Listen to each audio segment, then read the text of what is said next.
नमस्कार विद्यार्थी मित्रों, आज हम पढ़ेंगे इकाई 3 कुत्ते की वफादारी। तो बच्चों, यह एक कहानी है जिसके लेखक हैं लल्लूभाई रबारी। प्रस्तुत कहानी में लेखक ने अपने स्वामी के प्रति जानवर की वफादारी को उजागर किया है। वफादारी का गुण केवल मनुष्य में ही नहीं होता, बल्कि जानवरों में भी होता है। कुत्ता अपनी वफादारी के लिए प्रसिद्ध है। इस पाठ में एक वफादार कुत्ते की कहानी है। कभी कभी मनुष्य को जल्दबाजी में काम करने से पछताने की नौबत आ जाती है। लेखक ने यह बात कुत्ते और बंजारे की इस कहानी के माध्यम से बताई है। जो मालिक अपने कुत्ते को प्राणों के समान प्यार करता था, उसी के हाथों उसकी मृत्यु हो जाती है। बाद में मालिक को अपने अविवेक पर पश्चाताप होता है और वह उसकी समाधि बनाकर अपनी भूल का प्रायश्चित करता है। उत्तर गुजरात के पाटन जिले में राधनपुर नाम का एक छोटा सा नगर है। वहाँ एक तालाब है जिसके तट पर एक कुत्ते की समाधि है। समाधि और वह भी कुत्ते की। यह जानकर आश्चर्य तो होगा ही। तो उसके पीछे एक सुंदर और हृदय को हिला देने वाली कथा है। तो अब हम इस कहानी को पढ़ते हैं और समझते हैं। तो पुराने ज़माने में व्यापार का सामान लाने ले जाने का काम બંજારે કરते थे। એટલે કે પહેલાંના જમાનામાં માલ સામાન લાવવાનું અને લઈ જવાનું કામ વણઝારા કરતા હતા। એક બંજારા था, એટલે એક વણઝારો હતો। वह अपने ऊँटों पर गाँवों का माल सामान लाद कर शहरों में ले जाता था और वहाँ से मिश्री, गुड़, मसाले आदि भरकर गाँव तक ले आता था। तो वह अपने ऊँटों पर એટલે કે તે પોતાના ઊંટ ઉપર ગામડાનો માલ સામાન લાદીને એટલે કે ગોઠવીને શહેરોમાં લઈ જતો હતો અને ત્યાંથી મિશ્રી यानी कि शक्कर, इसे हिंदी में शक्कर कहते हैं और गुजराती में खांड कहे છે। तो खांड, गोड़, मसाला वगैरह બધું ભરીને ગામડામાં લઈ આવતો હતો। લાખો કા વ્યાપાર था उसका, એટલે તેનો લાખો રૂપિયાનો વેપાર હતો। इसीलिए लोग उसे लाखा बंजारा कहते थे। એટલા માટે લોકો તેને લાખો વણઝારો કહેતા હતા। લાખા के पास एक सुंदर कुत्ता था। લાખાની પાસે એક સુંદર કૂતરો હતો। कुत्ता बड़ा वफादार था, એટલે કૂતરો બહુ જ વફાદાર હતો। रात को वह बंजारे के पड़ाव की रखवाली करता था। पड़ाव यानी कि यात्रा करने में कुछ समय के लिए कहीं ठहरना यानी कि रुकना। तो ये रात्रे ये वणझाराना पड़ावनी चौकी करतो હતો। अगर चोर लुटेरे पड़ाव की तरफ आते दिखाई देते थे तो कुत्ता भौंक भौंक कर उन्हें दूर भगा देता था। जो चोर लुटारा पड़ाव तरफ આવતા દેખાતા तो કૂતરો ભસી તેમને दूर भगाड़ी देतो હતો। બંજારા अपने कुत्ते की वफादारी से बहुत खुश था। વણઝારો પોતાના કૂતરાની વફાદારીથી ખૂબ જ ખુશ હતો। एक बार बंजारा व्यापार में मार खा जाना यानी कि बहुत नुकसान होना। तो एक बार वणझारा ने व्यापार में खूब नुकसान थयुं और रुपयों की ज़रूरत आ पड़ी और तेने रुपयानी ज़रूर पड़ी। वह राधनपुर के एक सेठ के पास पहुँचा। ते राधनपुरना एक सेठनी पासे गयो। उसने अपनी बात बताई એટલે તેણે सेठने પોતાની વાત कही। सेठ ने कहा, रुपये तो मैं दे दूंगा, मगर उसके बदले में तुम क्या गिरवी रखोगे?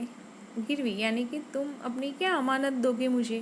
એટલે સેઠે કહ્યું, હું તને રૂપિયા તો આપીશ, પરંતુ તેના બદલામાં તો શું ગીરવે મૂકીશ? લાખા બોલા એટલે લાખાએ કહ્યું, सेठजी मेरे पास फूटी कौड़ी भी नहीं है।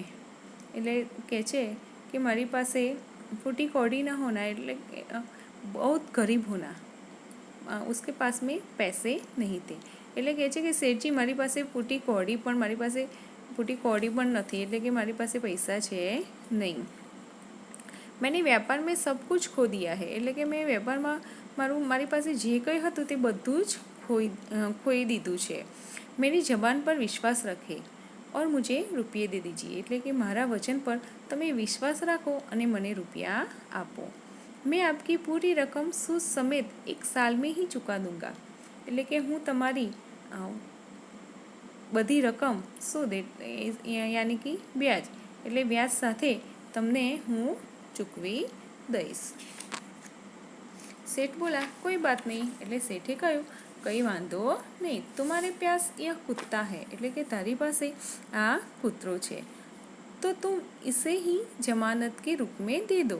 तो तू એને जमानत यानी कि जामीन तरीके आपी दे। जब तुम सारे रुपये लौटा दोगे तब मैं भी कुत्ता तुम्हें वापस दे दूंगा। જ્યારે તું બધા રૂપિયા કે છે પાછા આપી દઈશ ત્યારે જ હું તને કૂતરો પાછો આપી દઈશ। બંજારે કો દુઃખ તો બહુત હુઆ એટલે વંજારાને પોતાનું દુઃખ થયું अपने कुत्ते को देने में એટલે પોતાના કૂતરાને આપતા તો ખૂબ જ દુઃખ થયું, મગર કોઈ ચારા નહીં था। ચારા यानी कि कोई उपाय એટલે કહે છે કે એની પાસે કોઈ ઉપાય ન હતો। રૂપિયા લેકર वो चला गया એટલે રૂપિયા લઈ તે ચાલતો થયો। कुछ दिन बीते એટલે કે થોડા દિવસો વીત્યા। એક બાર सेठ के यहाँ चोरी हुई। एक बार सेठ હતો એના ત્યાં ચોરી થઈ। कुत्ते ने चोरों का पीछा किया એટલે કૂતરાએ ચોરોનો પીછો કર્યો એટલે એની પાછળ ગયો। दूर जंगल में जाकर चोरों ने सारा माल सामान जमीन में गाड़ दिया और वहाँ से 9-2-11 हो गई। એટલે दूर जंगलમાં જઈ અને ચોરોએ બધો જ જે માલ સામાન હતો એ જમીનમાં દાટી દીધો અને ત્યાંથી તે 9-2-11 होना यानी कि भाग जाना એટલે ત્યાંથી તે ભાગી ગયા। कुत्ता वहाँ भौंक भौंक कर सेठ को बताने लगा कि लुटेरे आपकी दुकान को तोड़कर माल उठा ले गए हैं। એટલે કૂતરો પાછો આવ્યો અને તેણે ભસીને શેઠને બતાવવા લાગ્યું કે જે ચોર આવ્યા હતા એ તમારી દુકાન તોડીને માલ સામાન ઉપાડીને લઈ ગયા છે। શેઠ તો હક્કા બક્કા ही रह गए એટલે શેઠ તો હક્કા બક્કા રહ જાને કે આશ્ચર્યચकित हो जाना। એટલે सेठ तो स्तब्ध થઈ ગયો। कुत्ता सेठ की धोती पकड़कर आगे खींचने लगा। કૂતરો સેઠનું ધોતિયું પકડી અને એને આગળ ખીંચવા લાગ્યો। सेठ कुत्ते के पीछे पीछे चलने लगे। सेठ કૂતરાની પાછળ પાછળ ચાલવા लाग्या। जहाँ चोरों ने माल सामान छिपाया था वहाँ जाकर कुत्ता अपने पैरों से मिट्टी खोदने लगा। જ્યાં ચોરોએ પોતાનો માલ સામાન સંતાડ્યો હતો ત્યાં જઈને કૂતરો પોતાના પગથી માટી ખોદવા लाग्यो। થોડા ही खोदने पर सब सामान निकल आया। થોડું જ ખોદતા બધો જે સામાન હતો એ બહાર દેખાવા लाग्यो। सेठ की खुशी का कोई पार नहीं था। सेठના આનંદનો કોઈ પાર જ ન હતો। वह कुत्ते को प्रेम से थपथपाने लगा। તે કૂતરાને પ્રેમથી થાબડવા लाग्यो। कुत्ते की वफादारी पर वह मुक्त हो गया। કૂતરાની वफादारी पर તે मोहित થઈ ગયો। घर जाकर उसने एक चिट्ठी लिखकर कुत्ते के गले के पट्टे में बांधकर कहा એટલે ઘેર જઈ એણે શું કર્યું કે એક ચિઠ્ઠી લખી અને કૂતરાના ગળા પટ્ટો હતો એમાં બાંધી દીધી અને પોતાની જવાબદારીમાંથી મુક્ત કરીને એને કહ્યું कुत्तेभाई એટલે કે કૂતરાભાઈ જાઓ तुम अपने मालिक लाखा बंजारे के पास तुम मुक्त हो કે તું હવે તમે કહે છે કૂતરાભાઈ તમે તમારા માલિક લાખા વંજારાની પાસે જાઓ, તમે કહે છે મુક્ત છો। कुत्ता खुश हो गया એટલે કૂતરો ખુશ થઈ ગયો और अपने मालिक से मिलने के लिए जल्दी जल्दी भागने लगा। એટલે કે તે પોતાના માલિકને મળવા માટે દોડ્યો।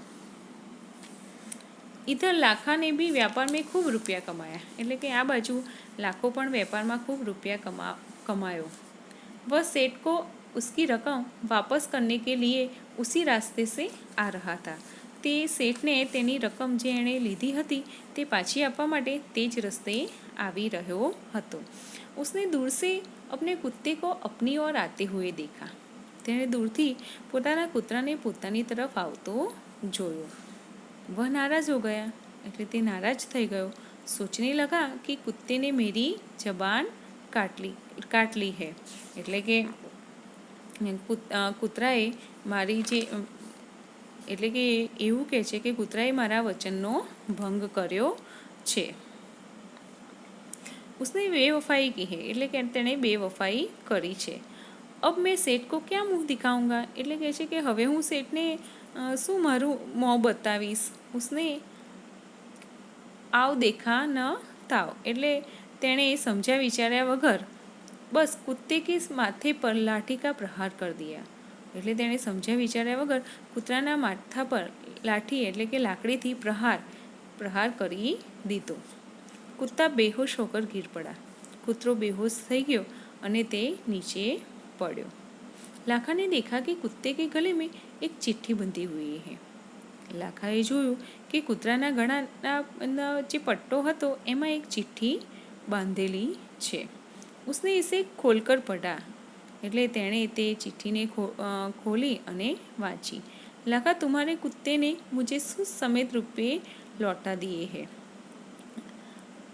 તેમાં લખ્યું હતું કે લાખા, તારા કૂતરાએ મને વ્યાજ સહિત બધા જ રૂપિયા પાછા આપી દીધા છે. અતઃ કુત્તે કો મેં મુક્ત કરતા હું, એટલે કે આથી હું કૂતરાને મુક્ત કરું છું. उसने मेरे घर चोरी किए गए माल सामान को वापस दिलवा दिया है. એટલે કહે છે કે તેણે મારા ઘરે જે ચોરાઈ ગયેલો માલ હતો એ માલ સામાન મને બધો પાછો અપાવી દીધો છે. खुश होकर मैंने स्वयं इसे मुक्त किया है, એટલે ખુશ થઈ મેં એને જાતે જ મુક્ત એટલે કે આઝાદ કરી દીધો છે. લાખા તો ચકિત હો ગયા, એટલે ચકિત હોના તો સ્તબ્ધ હોના, તો લાખો વંજારો તો સ્તબ્ધ થઈ ગયું. વ ચિલ્લાને લગા, તે ચીસ પાડીને કહેવા લાગ્યો, હાય યહ મેને ક્યાં કર દિયા. હાય આ મેં કહે છે શું કરી નાખ્યું. હાય યહ મેને ક્યાં કર દિયા, એટલે કહે છે મેં શું કરી નાખ્યું. वह कुत्ते के शव को अपनी गोद में लेकर फूट फूट कर रोने लगा. તે કૂતરાના શવને પોતાના ખોળામાં લઈને ફૂટ ફૂટ કર રોને લગા, યાની કે બહુ અધિક રોના એટલે જોર જોરથી રડવા લાગ્યો. લેકિન अब पछताए होत क्या जब चिड़िया चुग गई खेत. यह एक कहावत है कि अब पछताए होत क्या जब चिड़िया चुग गई खेत, यानी कि नुकसान हो जाने के बाद अर्थात समय निकल जाने पर पछतावा करने से कोई लाभ नहीं होता. એટલે કહે છે કે નુકસાન થઈ ગયું પછી પછતાવાનો શો અર્થ. उसने उस वफादार कुत्ते की समाधि बनवाई जो आज भी पाटन जिले के राधनपुर के तालाब के किनारे पर खड़ी है. એટલે તેણે તે વફાદાર કૂતરાની સમાધિ બનાવી જે આજે પણ રાધનપુરના તળાવના કિનારે ઊભી છે. और उस कुत्ते की वफादारी की कथा संसार को सुना रही है. અને તે કૂતરાની વફાદારીની કથા સંસારને સંભળાવી રહી છે. तो बच्चों, आपको कैसी लगी कहानी? तो एक बार अपने पास पुस्तक हो तो ज़रूर इसे पढ़ना.